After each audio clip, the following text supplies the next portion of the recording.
जय श्री राम दोस्तों। जैसा कि आपको ध्यान होगा, आज हमारा 11th का पहला दिन है भाई, है ना। और पहले दिन से ही हमें ऐसा होना चाहिए कि हमारी पढ़ाई जो आपके पास जाए वो एकदम प्रभावी जानी चाहिए।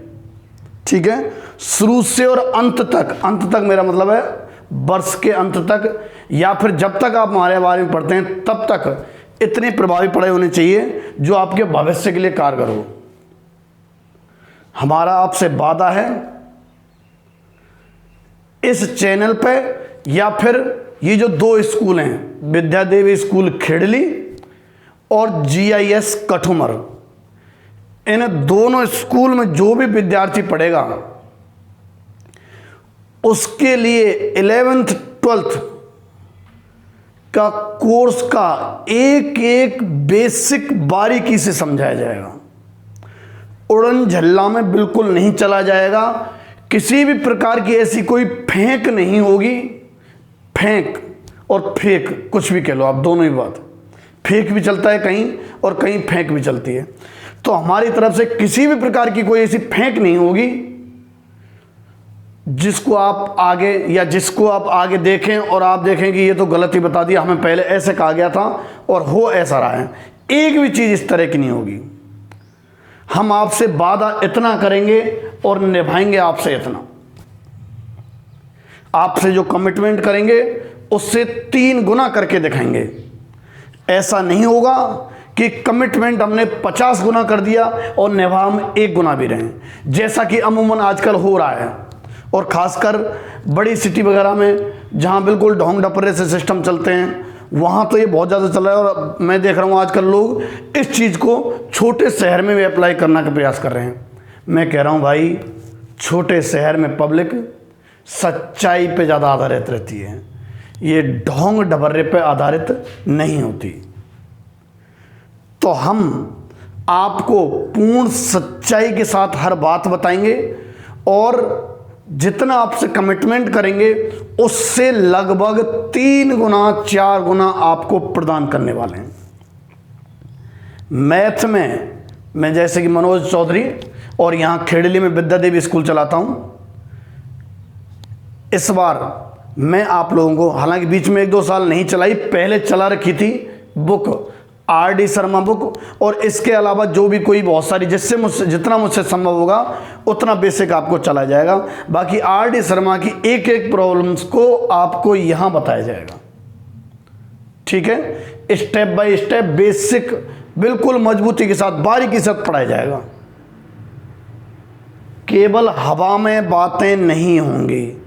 देखो, कुछ लोग अभी हमारी वीडियो को देख रहे होंगे और उनको बुरा लग रहा होगा कि हवा में बातें करने की बुराई क्यों कर रहे हो। मैं देख रहा हूँ उनको बुराई लग रहा होगा कि भाई ये बातें हम हवा में कर रहे हैं और हमारे बारे में क्यों कह रहा है ये।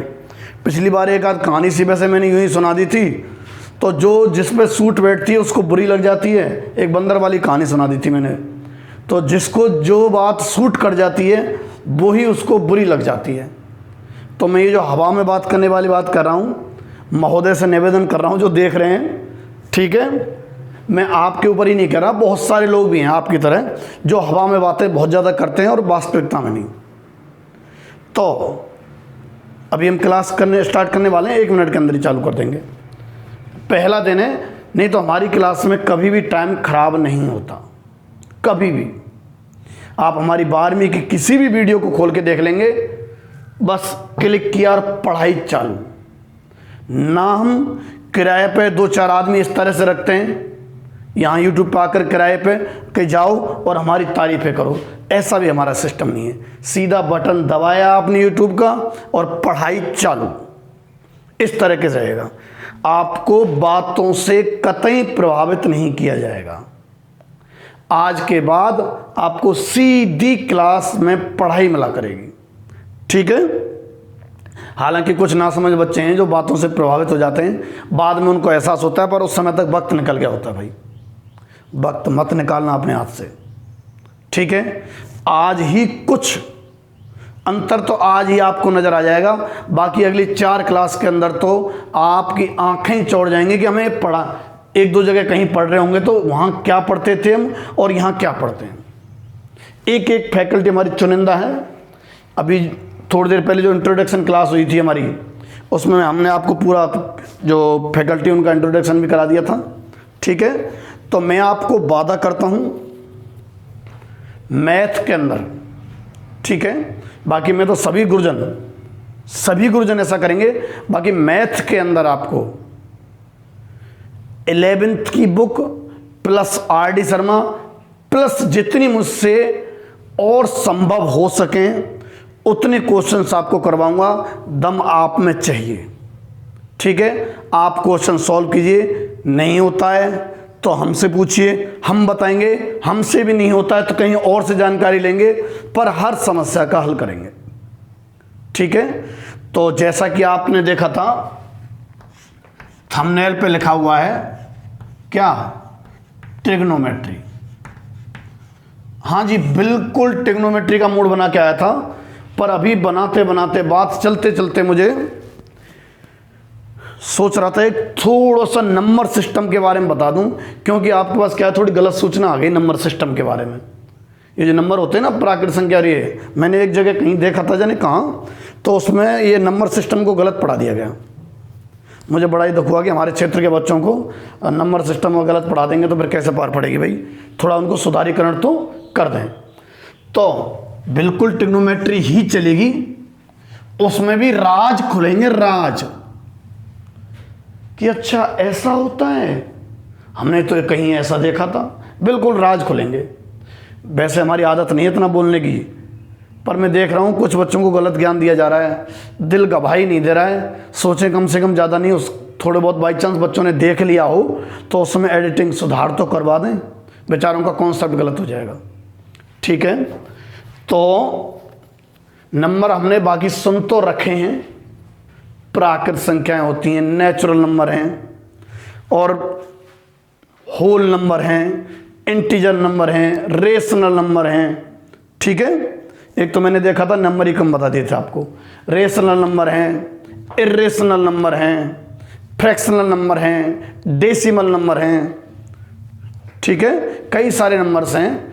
मैं थोड़ा सा आज आपको नंबर सिस्टम बताने वाला हूं, ठीक है। थोड़ा सा आज मैं आपको नंबर सिस्टम बताने वाला हूं, और कल से हम लोग ट्रिग्नोमेट्री के दरवाजे पे खड़े हो जाएंगे। क्योंकि ये नंबर सिस्टम इसलिए बता रहा हूं कि आपके कॉन्सेप्ट खराब कर दिए गए हैं, ठीक है, या यूं कहें साफ शब्दों में आपको गलत पढ़ा दिया गया है। तो ये हमारी नैतिक जिम्मेदारी बनती है कि हमारे क्षेत्र के बच्चों को अगर कुछ गलत पढ़ा दिया जाए तो उसमें सुधार हमारा करवाना जिम्मेदारी बनती है, ताकि हमारे क्षेत्र के बच्चों में गलत ज्ञान पैदा ना हो। कम बता दीजिए पर गलत ना बताइए, बस हम तो ये सिद्धांत है। तो ट्रिग्नोमेट्री से पहले हम क्या स्टार्ट करना चाह रहे हैं, थोड़ा सा बताना चाह रहे हैं नंबर सिस्टम के बारे में, ठीक है भाई। नंबर्स, अच्छा, जैसा कि आपको ध्यान होगा, हल्का फुल्का मैं एक बार आगे बढ़ जाता हूं, 1 2 3 4 5 यूं, ठीक है। ये प्राकृत संख्या होती हैं, 0 और सम्मिलित कर दिया जाए तो ये होल नंबर होते हैं। इनकी आवश्यकताएं क्यों पड़ी, कैसे हमारे ज्ञान में वृद्धि हुई कि भाई 0 और होता तो मजा आ जाता, माइनस की वैल्यू और होती तो मजा आता, P/Q रूप होते तो मजा आ जाता। तो इन सारी चीजों की आवश्यकता क्यों पड़ी, तो हम अड़चन लाएंगे और आवश्यकता देखेंगे। बड़े ही सिस्टम से चलेंगे भाई, बड़े ही सिस्टम से। बहुत मजा आने वाला है आपको पढ़ने में। ध्यान रखना, बातों में मजा हमसे नहीं दिया जाएगा, ठीक है। फिर भी चलो छोटा मोटा यूं चुटकुला बोल दिया वो अलग बात है, बाकी बातों में मजा हम नहीं देंगे, हम तो पढ़ाई में मजा देंगे आपको, और वो भी सचमुच वाली पढ़ाई, एक खोखला तंत्र वाली पढ़ाई नहीं। आइए वापस से देखो, सबसे पहले नंबर नेचुरल नंबर, हालांकि सभी लोगों ने पढ़े हुए हैं भाई, ठीक है। नेचुरल नंबर, अच्छा, इनको कौन से होते हैं?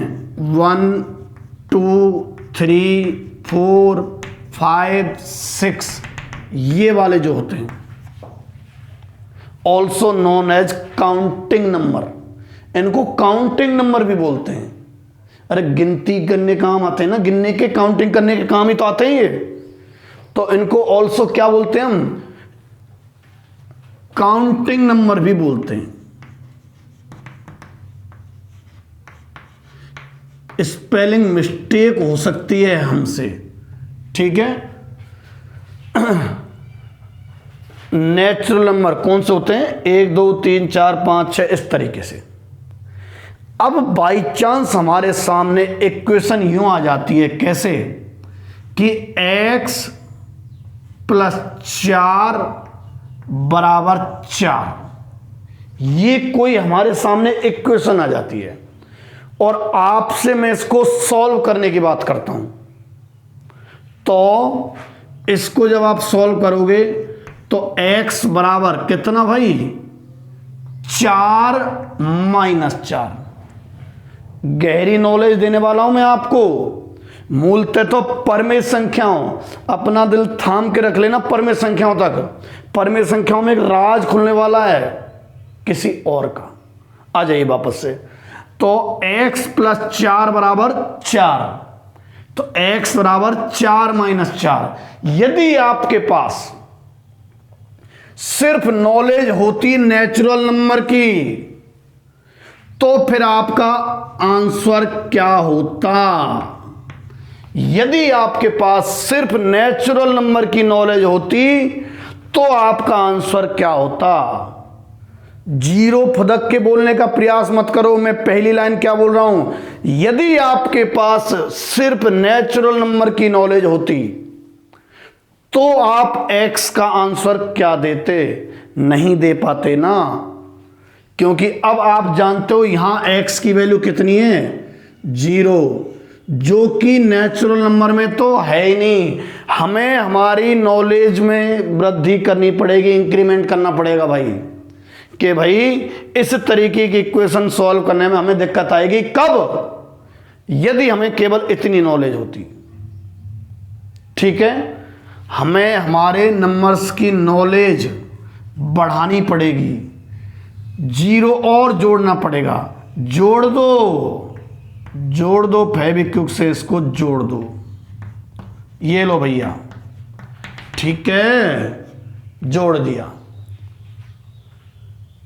अच्छा, उनको लगा हो गया काम, पूरा काम हो गया। इनको बोलते हैं होल नंबर। क्या बोलते हैं भैया? Whole number. हिंदी में बोलते हैं पूर्ण संख्याएं।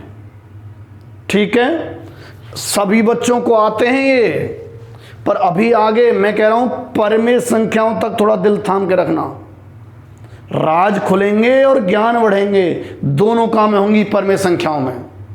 राज खुलेंगे और ज्ञान बढ़ेगा जैसे ही परमेय संख्याओं का नंबर आने वाला है, रेशनल नंबर का। बस वहां तक दिल थाम के रख लेना। पहुंच रहे हैं CD बाई CD। तो होल नंबर्स W = 0 1 2 3 4 5 लगा, काम हो गया। पर जैसे ही एक इक्वेशन आई, राजा बाबू फिर अटक गए। x + 2 = I मान लो 1। अब यदि आपके पास सिर्फ और सिर्फ इनकी नॉलेज होती तो आप इसका क्या आंसर देते भाई? x = 1 - 2। समझ रहे हो आप? तो अभी तो आप फुदक के 1 - 2 को -1 बोलने वाले हो, एकदम सही आंसर है। पर यहां तो -1 है ही नहीं। आंसर तो इसका बिल्कुल साहब x = -1 है। ठीक है, x = -1 है, पर -1 तो इसमें है ही नहीं। फिर क्या करना पड़ेगा भैया? -1, और कल को -2 की जरूरत पड़ गई तो, कल को -3 की जरूरत पड़ गई तो, कल को -4 की जरूरत पड़ गई तो माइनस की वैल्यू और बनाओ, यानी कि अपनी नॉलेज थोड़ी और बढ़ाओ। यानी कि प्लस की तो हमारे पास है ही है, 0 1 2 3 4 5, ठीक है, माइनस की और बढ़ाओ भैया। इस तरीके से इनको हम क्या बोलते हैं, इंटीजर। आई से व्यक्त करते हैं, अच्छा जेड से भी व्यक्त कर देते हैं इनको। इंटीजर के लिए ग्रीक वर्ड है जो जेड से स्टार्ट होता है, मुझे ध्यान नहीं आ रहा है, गलत नहीं बताऊंगा, पर जेड से भी इनको रिप्रेजेंट कर देते हैं। और i4 तो इंटीजर होता ही होता है। तो तीसरी टाइप के नंबर आपके इंटीजर सभी बच्चों ने पढ़े हुए हैं। राज तो खुलने वाला है, आप भी सुन लीजिए भाई साहब जो छुप छुप के देख रहे हैं, राज तो खुलने वाला है। इंटीजर्स, ठीक है ना ना, आप टेंशन मत लीजिए ज़्यादा। इंटीजर्स, ठीक है, इंटीजर्स आई बराबर ये। अब फिर दिक्कत आने लग गई, ठीक है, क्या दिक्कत आने लग गई कि यदि इक्वेशन होती 3x + 4 = 0, ठीक है, 3x + 4 = 0, ये अगर प्रॉब्लम होती, थोड़ा ऊपर लिख देता हूं, 3x + 4 = 0, यदि ये इक्वेशन है तो भैया आपका इंटीजर्स की नॉलेज भी कम पड़ गई। नॉलेज ही कम पड़ती जा रही है, बिल्कुल कम पड़ेगी, ताहा जिंदगी कम पड़ेगी। पढ़ते जाइए, पढ़ते जाइए, कुछ भी ना हो तुम्हारी जिंदगी में सिवाय किताबों के, जब तक नौकरी ना लगे ना, उसके बाद तो बहुत कुछ आने वाला है। हाँ भाई, तो 3x + 4 = 0, अगर आप इसे सॉल्व करेंगे तो मुझे पता है आपके मन में गुदगुदा रहा होगा कि सर ऐसा करो, 3x = तो -4 करो और x = -k/4y3, ठीक है, x = -k/4y3। अच्छा, ये तो इंटीजर्स में है ही नहीं, एक इंटीजर ऊपर है और एक इंटीजर नीचे है, पूर्णांक, तो ये चीज तो इंटीजर में है ही नहीं। फिर क्या किया जाए, क्या किया जाए फिर भाई नॉलेज बढ़ाई जाए और क्या किया जाए। तो 3 टाइप्स हो गए नंबर्स के। अब राज की बारी आ गई है भाई साहब, आप देख रहे हैं छुप छुप के, आप देख लेना राज क्या है, ठीक है। अब राज की बात आने वाली है, क्या आने वाला है, परमेय संख्याएं, ठीक। चलिए 3 नंबर तो अपने पढ़ लिए, अब हम देखने लगे कि P/Q फॉर्मेट है, ऊपर भी इंटीजर और नीचे भी इंटीजर है। अजी यही लगभग परमेय संख्या है, यही लगभग कहिए, एग्जैक्ट बताने वाला हूं। राज की बात अभी आने वाली है, ठीक है। तो इंटीजर्स हो गए आपके। अब हमें आवश्यकता पड़ गई इस तरह की वैल्यूज की, हमने हमारी नॉलेज बढ़ाई और भाई हम पहुंच गए 4th टाइप पर, ठीक है। हमने सोचा चलो इंटीजर और अपॉन में इंटीजर वाली चीजें देख लेते हैं कि भाई ऐसा करते हैं, इंटीजर तो हम दे है ही है, ये तो हम जानते हैं, हमारी इंक्रीमेंट और करते हैं, P/Q ले लेते हैं। भाई अपॉन वाला सिस्टम की आवश्यकता और पड़ गई, तो हमने सोच लिया चलो हमने अपॉन वाली नंबर भी ले लिए, जहां P और Q क्या है, पूर्णांक हैं, बोथ आर इंटीजर, ठीक है। पी और क्यू पूर्णांक हैं, तो बटे वाला सिस्टम आने लग गया, पर एक जगह दिक्कत आने लगी। बाई चांस अगर मैंने इनमें से लेता जाऊंगा और पी बटे क्यू रखता जाऊंगा, पर जैसे ही अपोन में 0 रख दिया ना, ये इनफाइनाइट, जैसे ही अपोन में 0 रख दिया ये इनफाइनाइट, इनफाइनाइट अनंत, अपरिभाषित कहा गया है, अनडिफाइन। तो भैया ये स्थिति हटाओ, जो डिफाइन ही नहीं है उसको हटाओ, हटाओ। ठीक है, यानी कि जो P अपॉन Q में व्यक्त की जा सके। वैसे मैं डेफिनेशन लाने वाला हूं, मैं तो यहां से आवश्यकता देख रहा हूं। देखो x बराबर -4/3, यही वो राज की बात है। देखो यह राज की बात है, एक महोदय ने ये बताया नहीं, मुझे लगा कैसे बता दिया इसको कि P बटे Q रूप में लिखी जा सके। देखो क्या होने वाला है, अब देखो क्या होने वाला है। चौथी जो संख्याएं हैं,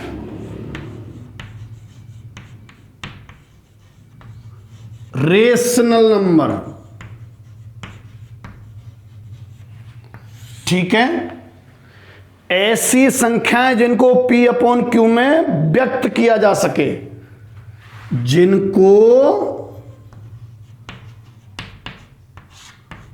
P अपॉन Q में व्यक्त किया जा सके।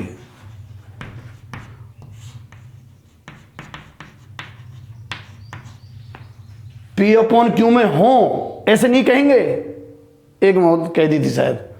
और जो सबसे इंपॉर्टेंट बात थी, तथा P बा Q पूर्णांक हो, ये बहुत ही आवश्यक शर्त है। ये नहीं लिखी तो प्योर गलत है, प्योर गलत है। ये वो राज है, नहीं लिखी थी, एक महोदय ने मुझे देखा था कहीं, मैंने कहां देखा था ध्यान नहीं आ रहा है। ठीक है, तो P बटे Q रूप में व्यक्त किया जा सके, P और Q पूर्णांक की होने चाहिए, और Q नॉट इक्वल टू 0।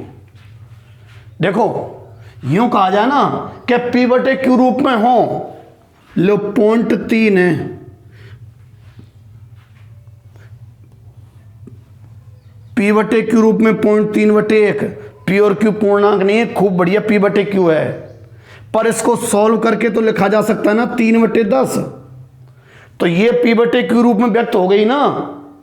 फिलहाल तो P बटे Q तो है, एक भाई साहब ने ये नहीं लिखाई थी। अगर मैं ये मिटा देता हूं ना और इतनी लिखी जाए, सिर्फ इतनी लिखी जाए, तो देखना क्या होने वाला है, क्या होने वाला है। देखो जरा, जिनको P बटे Q रूप में, देखना √2 है, लिख दो √2/1, खूब बढ़िया P बटे Q फॉर्मेट में है, खूब बढ़िया P बटे Q फॉर्मेट में है। मिटा नहीं रहा हूं, होना तो चाहिए। उन्होंने गलत करे दिया तो मैं थोड़ी गलत कराऊंगा, क्यों भाई हो।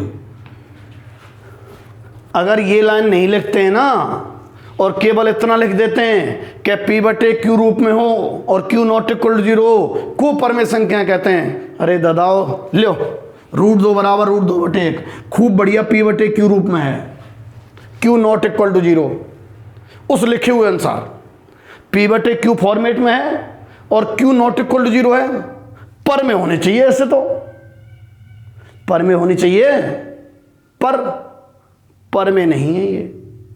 तो भैया जरा सुधार करो उसमें। क्या करना है, P बटे Q रूप में व्यक्त किया जा सके और P और Q पूर्णांक होने चाहिए।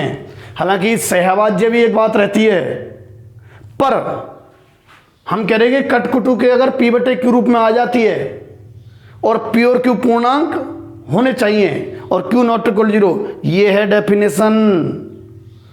इसको छुपाने पे तो बवंडर मच गया, √2/1 देख रहे हो आप।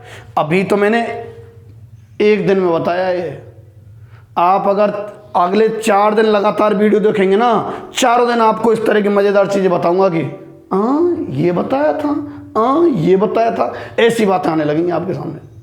ठीक है भाई साहब, आप बुरा मत मानिए जो देख रहे हैं। हाँ भाई, तो √2 बराबर √2/1 लिखा जा सकता है ना, खूब बढ़िया। P/Q है, पर में नहीं है, पर में नहीं है बोरे जी, पर में नहीं है। ठीक है, और अगर ये मिटा दें तो ये भी पर में कहलाने लग जाए। ठीक है, तो देखो एग्जाम्पल पर में के, अगर 3 ले लिया, इसको 3/1 लिख दिया ना P/Q में। P पूर्णांक है, Q पूर्णांक है, ये और एक ही बात है ना। 3 को P/Q रूप में लिख दिया, भैया पर में घोषित करो। 1.4 है, इसको क्या लिखा जा सकता है, 14/10। 1.4 हो गया ना, P/Q रूप में व्यक्त हो गया ना। ये पूर्णांक है, ये पूर्णांक है, और Q ≠ 0। P/Q रूप में व्यक्त, बिल्कुल। P और Q पूर्णांक, बिल्कुल। और Q ≠ 0, बिल्कुल। पर में है, पर में। ठीक है, अच्छा और भी देखते हैं, जैसे 1/-7 बिल्कुल पर में है, P/Q फॉर्मेट में है। P पूर्णांक है, Q पूर्णांक है, बिल्कुल पर में है भैया। ठीक है, P/Q रूप में है। कितना टाइम हो गया, 26 मिनट। P/Q पर में रूप में है ना भाई। अच्छा, और भी कई सारी जो आपको दिमाग में आते हो, अच्छा 0 के बारे में बताओ। 0 को भी 0/1 पर में है भैया, पर में। ठीक है, क्या है, पर में। बाकी √3, √4 अपर में पे तो हमारी चर्चा होने वाली है अभी, देखना। बताया ही नहीं गया ढंग से, कहीं कहीं तो आपको कई जगह में देखता हूँ बताते नहीं है। पर में चल भैया, ऊपर बता दिया। अरे ढंग से बताओ भाई, बता रहे हो तो ढंग से बताओ, नहीं तो मत बताओ, छेड़ो ही मत बात को। तो P/Q रूप में आगे नहीं आ गई, ये सारी पर में है, ये अपर में है, अपर में। ये वाली √4 गलत लिख दिया मैंने भाई, ओहो हो, √4 2 पर में है। ठीक है, अच्छा कुछ फेमस इरेशनल नंबर, ये तो पर में हो गए। अब अपर में, चाहे इसी में देखते हैं, हम बातें बढ़ा रहे हैं थोड़ा सा। देखो, एक सवाल उठता है बहुत जोर से कि सर पाई ज्यादातर यूं कहेंगे अपर में है, और उनसे पूछा जाए पाई की वैल्यू, तो भक्के बताएंगे 22/7। आप भी बताओगे, ज्यादातर लोग बताएंगे पाई की वैल्यू 22/7। अब जब ये बताओ, जब पाई की वैल्यू 22/7 ही है, तो खूब बढ़िया P/Q है कि नहीं है। पाई इरेशनल नंबर है अपर में, और पाई की वैल्यू अगर 22/7 होती तो P/Q फॉर्मेट है कि नहीं है। अच्छा, P पूर्णांक, Q पूर्णांक, P/Q हो गया, और P और Q पूर्णांक, और Q ≠ 0। पर में की सारी शर्तें फिलफुल हो रही हैं ना। फिर भी ये भैया इसको जबरदस्ती जूता जोर से अपर में क्यों कह दिया? वो इसलिए कह दिया कि pi is not equal to 22/7। ये क्या कह रहे हो आप? बिल्कुल सही कह रहा हूं। पाई की वैल्यू 22/7 नहीं होती। ठीक है, पाई की वैल्यू रहती है 3.14159265। ऐसे तो बहुत दूर तक चलता रहता है मामला। ये रहती है पाई की वैल्यू। अब होता क्या है कि जब हम 22 में 7 का भाग देते हैं, 7 21, बच गया 1, आ गया 10, 7 एकन 7, बच गया 3, फिर आ गया 0 तालिया, 7 चौका 28, 2 आ गया, भाग दे रहा हूँ, कुछ नहीं कर रहा हूँ, 20 आ गया, 7 2 14, 6 आ गया, 7 8 56। इस तरीके से पाई की वैल्यू तो ये रही और 22/7 की वैल्यू ये रही। पर होता क्या है, 2 डिजिट तक मैचिंग खा जाती है। पाई की वैल्यू से 22/7 की 2 डिजिट तक मैचिंग खा जाती है। चूंकि अक्सर अपन उत्तर कभी आपने देखे होंगे तो पॉइंट के बाद 2 ही अंक लिखते हैं अक्सर, ठीक है। तो जब पॉइंट के बाद अक्सर 2 ही अंक लिखते हैं ना, समझ रहे हो आप, तो 22/7 की यहां तक तो मैचिंग खा रही है।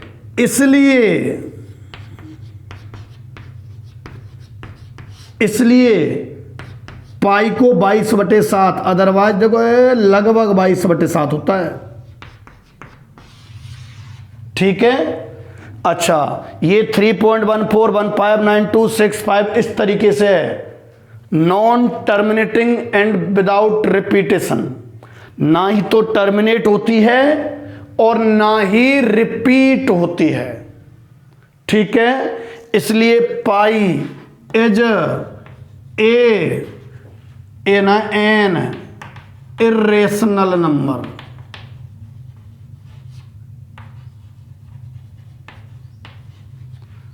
समझ गए, पाई की वैल्यू 22/7 नहीं होती है, लगभग 22/7 होती है, और हम लगभग को काम में ले लेते हैं, ऐसी बहुत जगह है,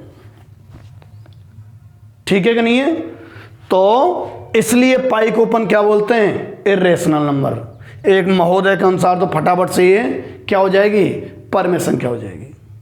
कुछ फेमस इरेशनल नंबर हैं, इनको तो दुनिया बता देती है, √3, √5, √7 आर इरेशनल नंबर, ठीक है। इनको तो सब लोग बताते हैं, जरा थोड़ी सी बढ़ा दो भाई, थोड़ी सी बढ़ा दो, क्या जा रहा है हमारे पास है तो है, नहीं तो फिर भाई अलग बात है तो बता दो थोड़ा सा। तो पाई की वैल्यू 22/7 नहीं होती है, इससे बढ़िया वैल्यू तो पाई की लगभग 355/113, ठीक है। हो सकता है छोटा मोटा थोड़ा ध्यान अलग हो, बाकी यही है जहां तक है ना।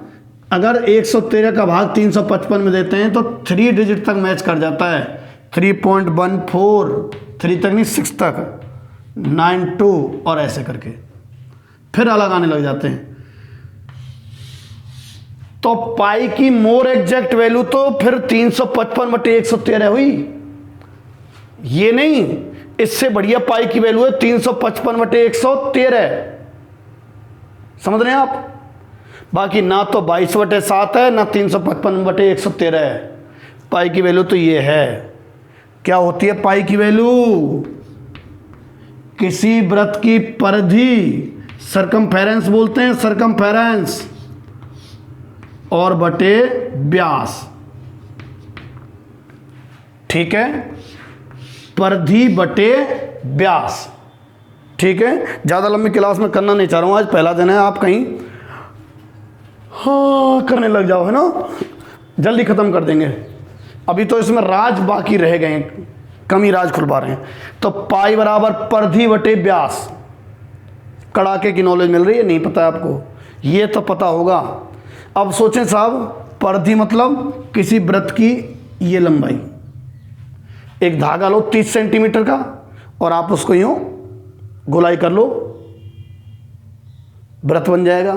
तो सब परिधि तो 30 हो जाएगी, व्यास आप एग्जैक्ट नाप ही नहीं सकते, फिर कैसा आएगा, एपर में, ठीक है, कैसा आएगा, एपर में। तो इसमें यह है कि यदि परिधि निश्चित है ना, निश्चित,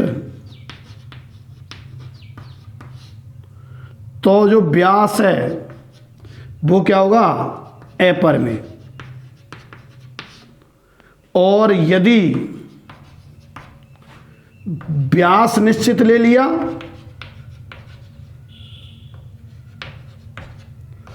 तो परिधि क्या होगी, ए पर में। कॉम्बिनेशन बैठ ही नहीं पाएगा। वैज्ञानिकों ने बड़ी मशक्कत मेहनत के साथ ये वैल्यू निकाली है, हालांकि 100 डिजिट तक निकाल रखी है, यहां तक आगे तक कितनी 100 या 200 पॉइंट्स वो स्पेस तक निकाल रखी है।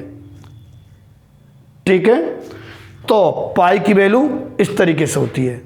तो pi is an irrational number, ए पर में संख्या। ठीक है, अच्छा, और पर में की क्या रहती है,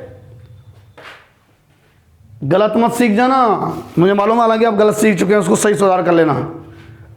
पर में संख्या जिसको पी बटे क्यू रूप में व्यक्त किया जा सके, जिसको पी बटे क्यू रूप में व्यक्त किया जा सके, है ना। अच्छा, और P and Q both are integer and also Q is not equal to 0, ये होना चाहिए। ठीक है, अच्छा, अभी मैं 2 राज आपके सामने छोड़ देता हूं। फेमस इर्रेशनल नंबर, ये तो दुनिया बताती है। ठीक है, अच्छा, एक तो पाई बता दिया मैंने, एक कल के लिए छोड़ देते हैं आपके लिए। 3 फेमस इर्रेशनल नंबर हैं। आयलर नंबर है, आयलर है, सुना है क्या, गाना है शायद आयलर है, आयलर नंबर। और एक और है, ओहो हो, गोल्डन रेशियो। ठीक है, गोल्डन रेशियो और आयलर नंबर, ये 2 भी फेमस अपर में संख्याएं हैं, इनका राज कल खुलेगा।